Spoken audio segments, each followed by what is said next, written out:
দেখুন, আমার বাবা যদি 2 নম্বরই কাজে যুক্ত থাকে তাহলে তো অনেক টাকা পয়সা থাকবে, কিন্তু আমাদের বাড়িতে দেখুন আমরা একজন সাধারণ মানুষ এবং কৃষিকাজ করে আমরা খাই। আর এসব হলো জগদীশ বসুনিয়ার চক্রান্ত এবং তার নেতৃত্বে আমাদের শীতের এসিজাব চলছে, এটাই আমি বলতে চাই। দেখুন আমাদের বাড়ি। এই মুহূর্তেই সবচেয়ে বড় খবর, সিতাইয়ের বিজেপি নেতা 1 নং মণ্ডল সভাপতি সুকুমার বর্মনকে মিথ্যা মামলায় ফাঁসানো হয়েছে বলে অভিযোগ। বিজেপি নেতা সুকুমার বর্মনের মেয়ে সুকন্যা বর্মন বলে জানান। আবারও জানান যে কয়েকদিন আগে টিএমসির লোকজন তাদের বাড়িতে গিয়ে তার বাবাকে মারতে গেছিলেন, তাকেও হাতাহাতি করেছে বলে জানান। এবং এই মুহূর্তে বিজেপি নেতা সুকুমার বর্মনের মেয়ে সুকন্যা বর্মন কি বলেন। নমস্কার, আমি সুপর্ণা বর্মন, সীতাই 1 নং মণ্ডলের প্রেসিডেন্ট সুকুমার বর্মনের মেয়ে।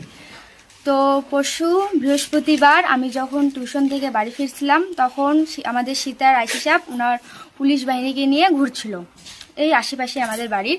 তো আমি তখন প্রাইভেট থেকে বাড়ি ছিলাম এবং আমার বাবা বাড়িতে খাওয়া দাওয়া করছিল। তারপর বাবা বেরোইলো, কিন্তু আমার বাবার গাড়িতে কিন্তু কোনো একটা কোনো নাই।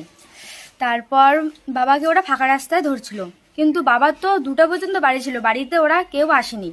আমার বাবাকে ফাঁকা রাস্তায় ওরা তুলছিল এবং চোরের মতো করে ধাক্কা দিয়ে ওরা গাড়িতে তুলছিল এবং আশেপাশের যে লোক ছিল তাদের কাছে কোনো সাক্ষী নেওয়া হয়নি এবং তারা অনেক স্পিডে ওখানে গিয়েছিল।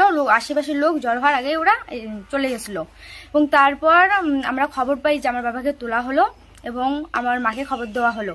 আমরা শীতেই থানাতে গিয়েছিলাম এবং আশিস সাহেবকে জিজ্ঞাসা করছিলাম যে এখানে কি নিয়ে আসা হয়েছে। উনি একদম বলছিলেন যে না, এখানে নিয়ে আসা হয়নি, হয়তো অন্য কোনো নিয়ে আসা হবে।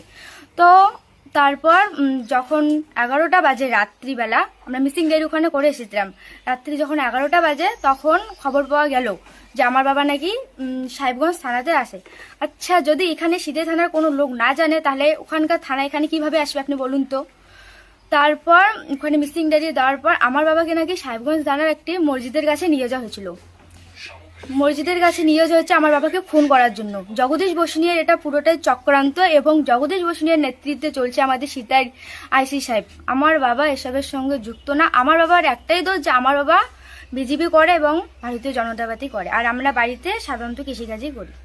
কয়েকদিন আগতে আমাদের বাড়িতে টিএমসির হাতমানরা 50-70 জন তো এসেছিল এবং আমার গাতে হাত তুলছিল এবং আমার বাবাকে মারার জন্য ওরা যন্ত্রপাতি নিয়ে আসছিল।